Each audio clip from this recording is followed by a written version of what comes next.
Hello, my dark darlings. I'm Markeia, and this is the Something Scary podcast.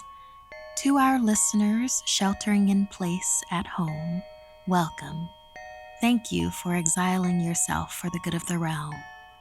These are scary times right now, so I do appreciate you stopping by for this, because horror is life. Horror is also an escape. And in this way, you get to choose your fate. You get to choose what scares you. I'm grateful to have you here with us for this little escape right now. I hope you're staying safe and staying quarantined. So, come closer and listen to strange happenings beyond your wildest imaginations in this feast of fools. First, a dark water legend rises to the surface. Next, we investigate the hot buzz at a college campus. After that, there's a knock at the window in a classic creepypasta. And finally, a twisted retelling of the monkey's paw. I receive hundreds of creepy story submissions every single week. As always, the first story you hear is one that we've chosen to animate and post over at youtube.com/snarled. Then, I read a few more stories for the podcast. If you have a tale you're dying to share, send me an email at somethingscary@snarled.com. And if you'd like to support the show and receive bonus content, consider joining our Patreon. Our patrons play a huge role in keeping the show running every single week. For more information on how you can help the show and also be a part of it, visit patreon.com/snarled. So, want to hear something scary? The Lady of White Rock Lake. In the waters of the South, there are urban legends that abound of ghostly women and bodies that are never found, like in this poem inspired by Cristiana. It was a hot Dallas night when two lovers snuck out to set sail out of sight. See, their parents didn't approve, so they had to escape. This is the tale of the Lady of White Rock Lake. Racing against the dawning sun, they both prayed for luck against fate and pushed a boat into the water past the muck of White Rock Lake. See, they knew the danger, but it was the only way out.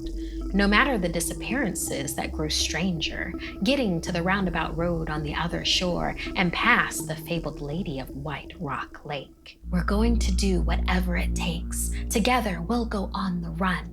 Running out of time, then engine stalled before beginning to hum, and she smiled as they took sail over White Rock Lake, the dark and muddy waters of White Rock Lake, where you could see the reflection of the stones, and if you looked closely among the sticks, were bones of other lovers who couldn't escape the wrath and hate of the Lady of White Rock Lake.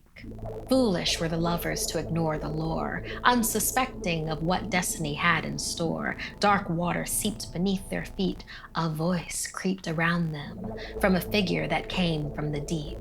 You are somebody's ungrateful children.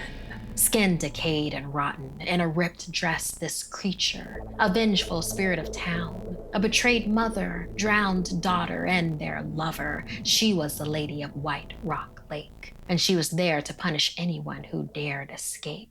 The creature stabbed the lover through his heart. Foolish girl, this is your fate. As the boat sank, the lady wrapped the girl in chains and said, You're coming with me to the bottom of White Rock Lake. And they were never found. And through the country towns, it was said they were drowned by none other than the Lady of White Rock Lake.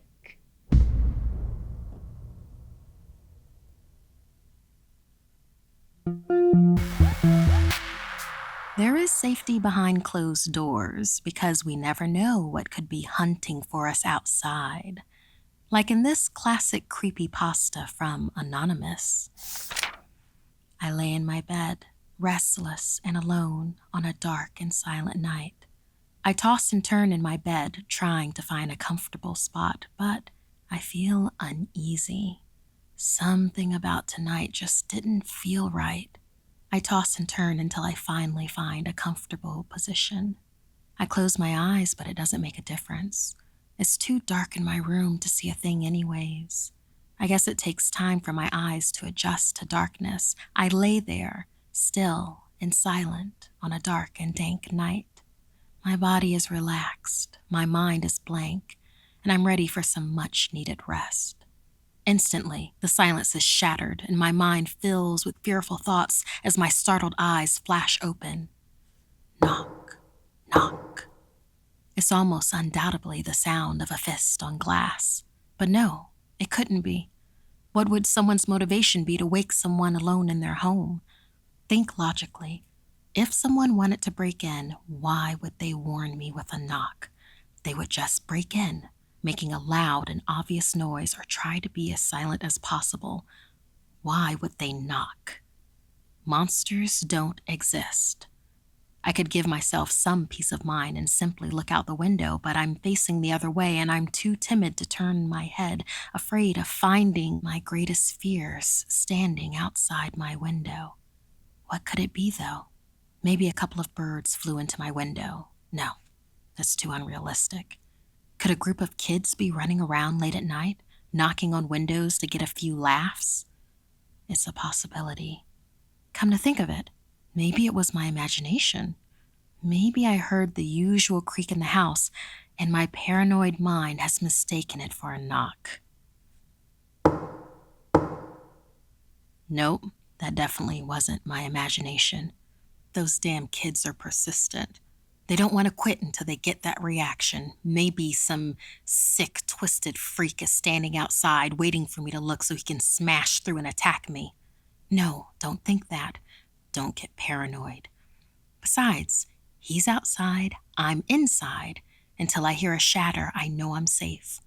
Monsters don't exist. Besides, I haven't moved yet.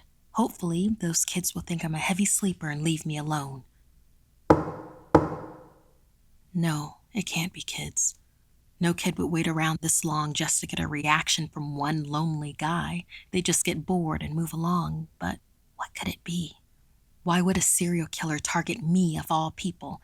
Think logically. Monsters don't exist. Don't get paranoid. They're outside, I'm inside. Until I hear a shatter, I know I'm safe. But if it's not a monster or some sort of killer, what could it be? Just pretend to be asleep and maybe they'll go away.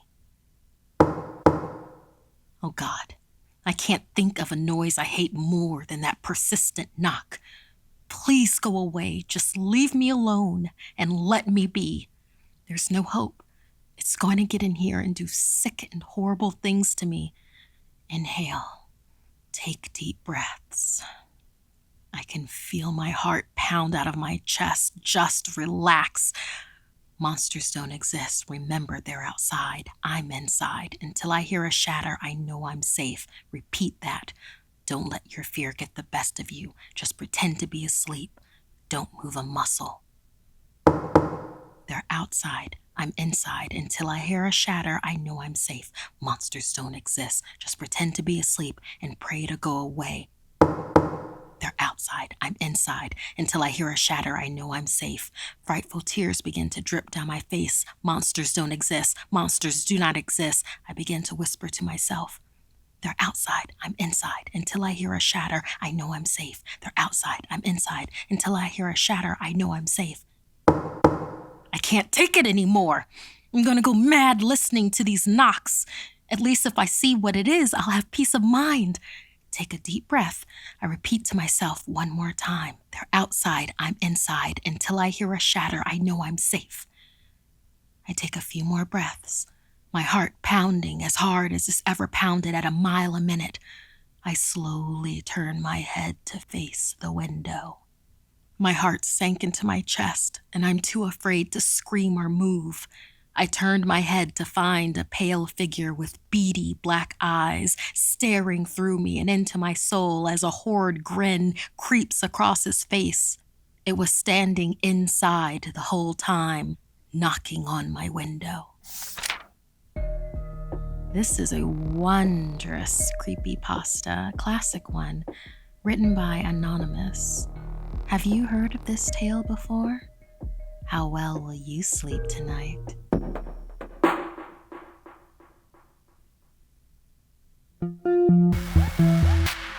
It's not the size of the warrior that counts as much as How many warriors can be counted on within the horde? Like in this tale, based on a California true story. The call came in just past 1 in the afternoon. Campus security from Todd College had a situation grow out of their control. Multiple students and staff were being attacked by a swarm of insects of some type. My partner Sandra and the crew geared up and headed out in our fire truck. Usually, animal control and the city exterminator would take care of something like this, but we'd been called in as well. While it wasn't unusual for us to answer emergency calls at the school, no way were we ready for what we were about to face. Turning in behind the ambulance, a throng of people ran for cover heading away from the new science labs. Black smoke was pouring out of a window from the building. We couldn't see any flames, though, just the reflection of this black mass trailing across the glass front of the building.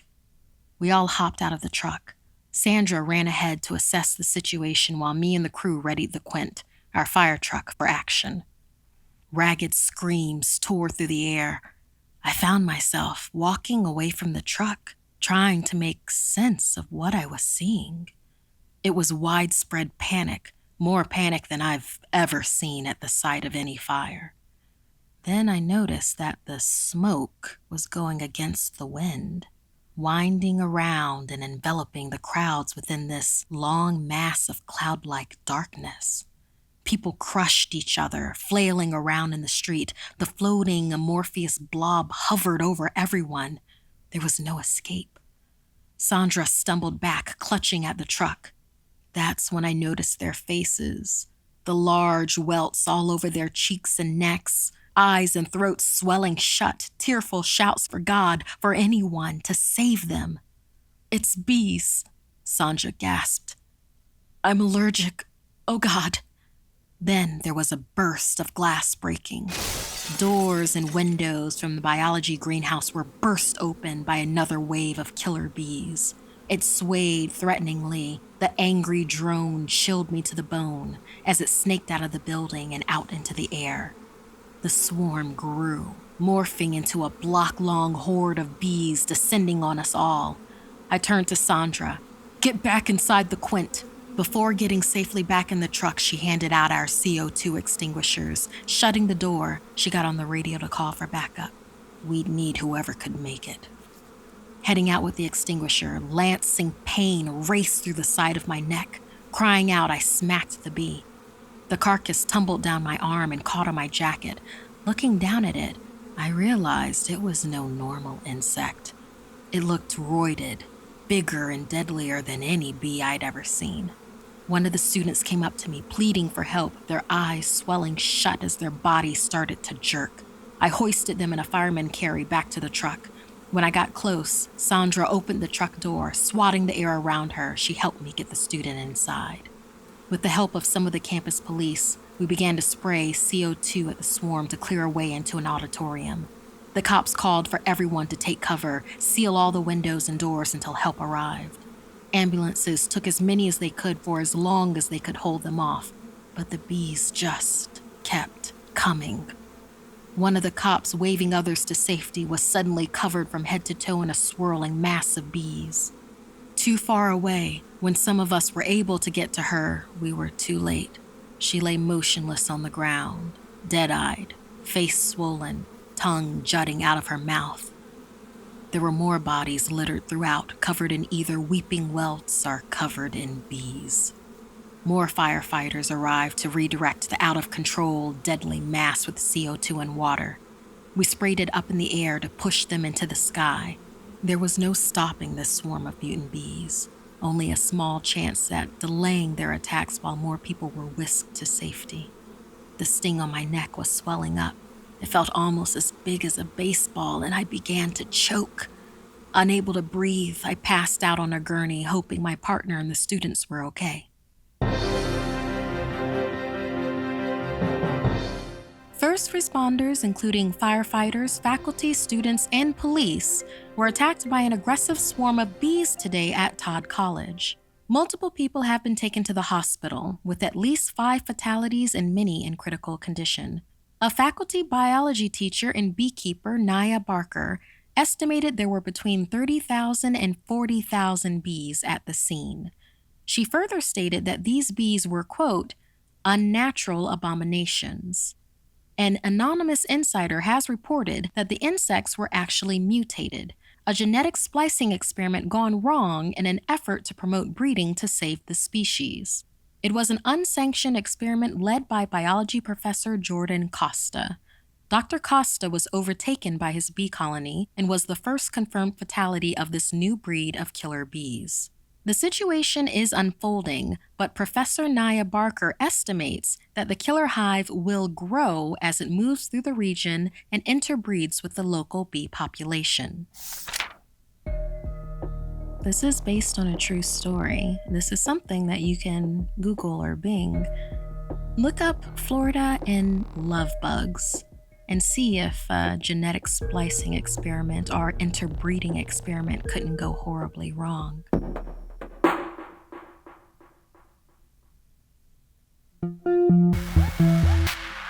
And now a retelling of the original Be Careful What You Wish For story, based on The Monkey's Paw by W.W. Jacobs. My father hoped he'd get a promotion when the American, Mr. Morris, took over the Meridian Shoe Company as CEO. Word was that Mr. Morris was part of Old Money and Connections and had used both to buy himself the office. My father deserved that title. He was a top executive who had built an amazing community among the employees. Instead, he was assigned to train Mr. Morris during the takeover. He didn't even fight it, which honestly made me a little embarrassed for him. But my father did, however, push one request. Mr. Morris was to have me as his personal assistant. Maybe I could get us to the family dream. It would just take a bit longer. On his first day, Mr. Morris called us into his top floor office at headquarters. They went over staffing cuts, downsizing to move some production overseas. I could tell my father didn't agree with the decisions, but surprisingly to me, Mr. Morris seemed pragmatic. His choices would hurt some, but the company itself might prosper. As the meeting went on, I could feel Mr. Morris sizing me up, judging my business acumen. I love my father, but a small, guilty voice inside me hoped that I measured up. At the end of their meeting, Mr. Morris turned to me and offered me a wooden box. I would like us to start on the right foot. A young man's future in a position like yours is a gift of opportunity. I slowly opened the box. Inside, it was lined with a velvet interior, and in the middle of it was a shriveled and mummified object. A monkey paw, for luck, he smiled. An old trinket from my family's vast Middle East artifacts collection. It gave me luck when I needed it, and now I give it to you. Sorta grossed out, I tried to hide my frown. I don't know if I can accept this. Don't you have a son to give this sort of... I would have liked to give it to a child of my own, but alas, I no longer have one, he said, a little oddly. My dad gave me a look that spoke, "Be grateful, Clive." So I thanked Mr. Morris. The Indian curator we purchased this from said it's good for 3 wishes. Use them wisely. Just a token of my appreciation for your welcoming me into the company. He laughed and offered us a drink to toast to new beginnings. Baffled and a little disillusioned, I drank. My new boss had just given me a dead animal limb he thought was magical. At home, I gingerly took out the monkey paw as we explained to my mother what had happened that day, along with the 3 wishes that I could supposedly be granted. Disdainfully holding the mummified thing in the palm of my hand, I snorted and jokingly said, "Well then, I wish for $20,000 for our family." Just then, I felt the paw jerk in my hand. Mouth agape, I looked down at it. One of the fingers on the paw had twisted around on itself and curled in. I dropped it with a shout. It moved. My mom laughed and came over, picking up the paw, placing it back in its box, and placed it on the mantel. Well, it did, I think. Shaking my head, I yawned. It had been a long day. Night, I said to them over my shoulder as I headed upstairs to my room. "Good night, son," my mother and father called after me. The next morning, I was working on Mr. Morris's schedule when I got the call. The call that you never want to get. My world slowed down and sounds warped. I could barely breathe. Tears poured down my cheeks as I called my mother to tell her the news. "Father is dead. There was an accident at the factory." The next few weeks were a blur. It was chalked up as an unfortunate but freak accident. Losing my father was not only a blow to my family, but for overall company morale. Some employees thought that the machine malfunction could have been caught if the maintenance staff's hours hadn't been cut by the new CEO. There was a whirlwind of condolences, and I continued to support my mother any way I could. Her and my father had been high school sweethearts, and before that, childhood best friends. They had been with each other most of their lives. She hadn't spoken or eaten much since the accident, and I made sure to spend as much time as possible by her side. A check arrived in the mail. It was from the insurance company for $20,000. I read it over and over again, aghast. I knew what this was. It was the $20,000 I had wished for. That thing had done this. I stormed over to the mantel where the forgotten box still rested, yanking the monkey's paw out of his velvety hidey hole. I squeezed it tightly in my fist and shouted, "Bring my father back!" The pain and anger flooded out. "Bring him back!" Another finger of the monkey's paw twisted around and onto itself, and suddenly there was a knock at the door. My mother stood up as if in a daze and looked around a little confused. The knocking continued. Her gaze skipped over me and locked onto the door. She began walking towards it. The timing of all of this couldn't be a coincidence. "I didn't mean it," I breathed. "Not really. I didn't mean it." The door shook loudly and was unlocked. Whoever it was knew where to find our emergency key. The door swung partway open. From my angle, I couldn't see who was there, but I saw my mother's face. She lit up and laughed, overjoyed at whoever was at the door. She tried to rush past me and I grabbed her. "Mom, look at me. This isn't real. It can't be." My mother turned to me, looking at me but not really. The wild joy in her eyes looked like madness, and I had to look away from her. "Let me go, Clive. I just want to go with him. Let me go." She pushed me aside, running past. I refused to look towards the door, and instead, numbly, I looked at the monkey paw in my sweaty palm. I made my mind up and said one last wish. The final finger shriveled back, and I threw the thing into the fire. The fireplace erupted in flames, jutting fire into the small space. Smoke quickly engulfed the room. Sputtering, I blindly headed to the front door. I called out for my mother and heard nothing but wild laughter. Tears coursing down my cheeks, I saw the skirt of her dress twirling within the smoke in the living room. Some rotting thing was waltzing with her in its arms. I turned away, retching. "Good night, son," my mother and father said to me while they danced in the burning room. I ran into the night. My wish? I had wished for the only thing that had any importance left in my life. After another whirlwind of condolences, I sat in my new apartment. A call came. Mr. Morris and the company board promoted me into my father's executive role. I accepted, but I didn't care anymore. I was still numb and hollow, even when the house and my mother's life insurance paid 10 times the amount I had originally received from my father's death. Along with the shares my father had already owned, it was enough to buy controlling interest in the company, which I did, because my final wish had been for the CEO title. Everything had fallen into place. I had realized my family's dreams, and yet I didn't feel a thing. This week's podcast stories were edited by McCarty and Sabina Graves. Audio edited by Fitz Harris, graphics by Jonny Ashley, produced by Analise Nelson, music by Sapphire Sandalo. If you have a story you'd like to submit, send me an email at somethingscary@snarled.com. Don't forget to watch the video version of Something Scary over at youtube.com/snarled. And if you'd like to support the show and everything we do at Snarled, join our Patreon at patreon.com/snarled. Until next time, my dark darlings, stay safe and sweet dreams.